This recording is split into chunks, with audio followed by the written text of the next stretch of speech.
I'm going to give you a slightly luxurious tale. Do you remember just 3 months ago, the time when we could go to restaurants? Can you remember? Walking into a place and there'd be a smiling maitre d'. They've got to greet you within 5 seconds, you know. I've actually worked as a mystery diner. You have a 28-page questionnaire to fill in, and the first question is, apart from, is the outside tidy, is how many seconds did it take for them to greet you? And they've got to greet you within 5 seconds. And there's a certain script they've got to follow. They're never allowed to use the word okay, for example, at posh restaurants. So anyway, a posh restaurant. Can you imagine the glitter of chandeliers on crystal glasses, lovely damask tablecloths. You have the 3 tablecloths, so when you spill something, they just take the top one off and put a new one on, and finger bowls for when you have something greasy and oily, and you've got smaller glasses for the white wine and bigger glasses for the red wine, and maybe a water glass, and there are olives and different types of bread, and it's all lovely. Can you remember? And you go out and you're actually sitting around a table with other people. You could touch them, you can hug them, you can kiss them on both cheeks in continental fashion before your meal. Oh, wasn't it great? Do you remember all that? Anyway, so my story starts. A man went into a restaurant. And it was a very posh restaurant. Now, I don't normally go to posh restaurants except for when I'm being a mystery diner, but I did once go to a very posh fish restaurant in Cadiz. It was so posh that when I turned up, they looked at me very doubtfully. You know how your boobs always get the chocolate ice cream? My boobs have got the chocolate ice cream, white blouse, chocolate ice cream. And I was I am not naturally an unscruffy person. So they looked at me a bit doubtfully, and they put me at a table for one as a woman. I mean, obviously, I'm going to be next to the toilets, by the double doors into the kitchen. But it's a good place for looking. So I'm there, and I had this was an incredibly posh restaurant. It had 4 kinds of waiters. It had the maitre d', who had pinstripe trousers like he worked at the Bank of England, and a long tailcoat. And then there were the waiters that had white jackets and black bow ties, and then there were the waiters that had black waistcoats and shirt sleeves. And then there were the waiters that had neither waistcoat nor jacket. And I'm not sure what they actually did, because I never saw them do anything apart from walking briskly thither and yon.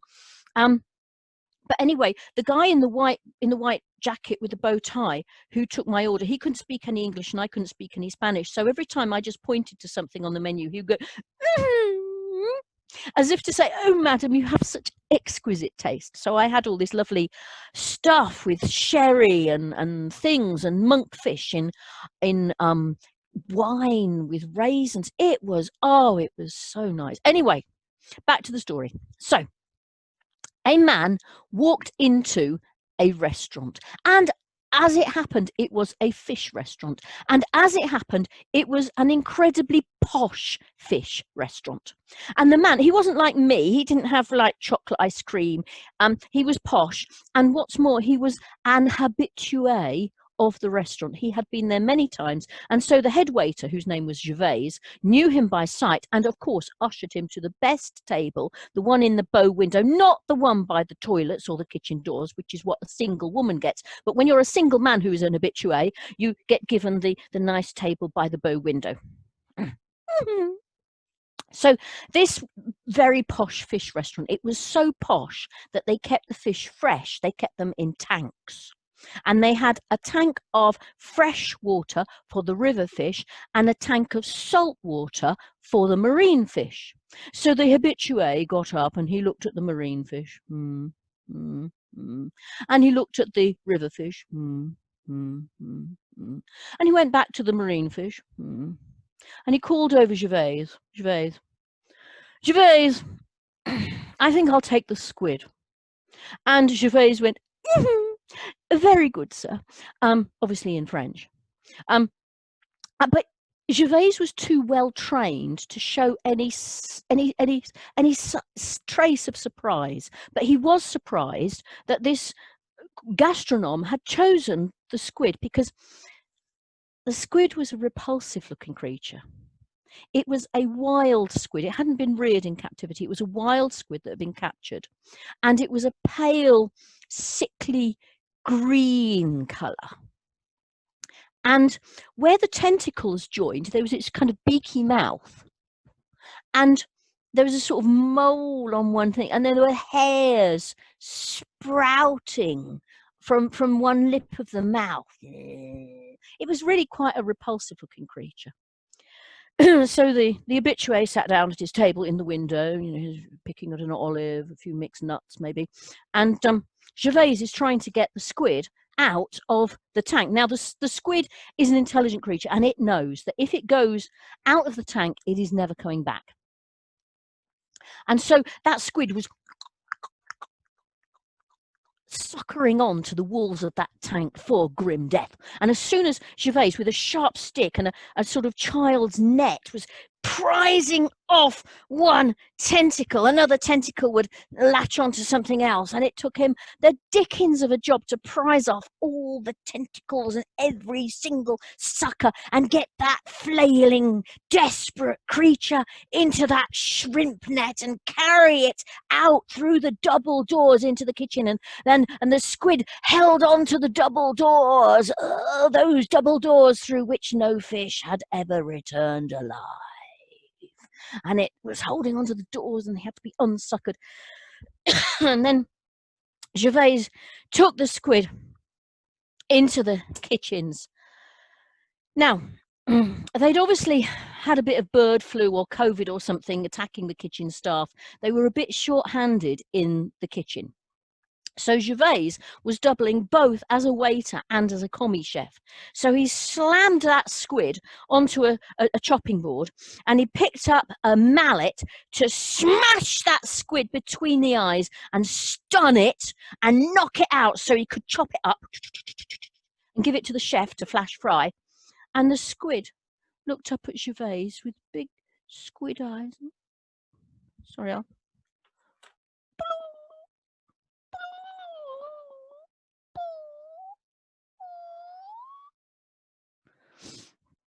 I'm sorry, I always get emotional telling this story. Gervais simply couldn't bring himself to kill the squid. He couldn't bring himself to do it. So he called over the kitchen boy, Hans. Now Hans was, I think possibly from Switzerland, and he was on his gap year. He was on his gap year working, and he was working as a plongeur. Now I know that they're called plongeurs because in George Orwell's Down and Out in Paris and London, he worked as a plongeur in a smart cafe. A plongeur is the person who does the washing up, and George Orwell didn't even have proper detergent or warm water. Hans, at least, had warm water and proper detergent. So he was doing the washing up, and he's called over by Gervais, and Gervais says, here's a squid. I need you to take this mallet, stun it, smash it between the eyes, chop it up, and give it to the chef to flash fry. I'm too busy. Because you see, Gervais didn't want Hans to think that he was a bit of a wuss, that he couldn't even manage to kill a squid. So Hans thought, oh, right, okay, I'll do it. So, okay, yeah, I'm not really used to this, but so he picked up the mallet to smash the squid between the eyes and chop it up, give it to the chef to flash fry it. And the squid looked up at Hans with his big squid eyes.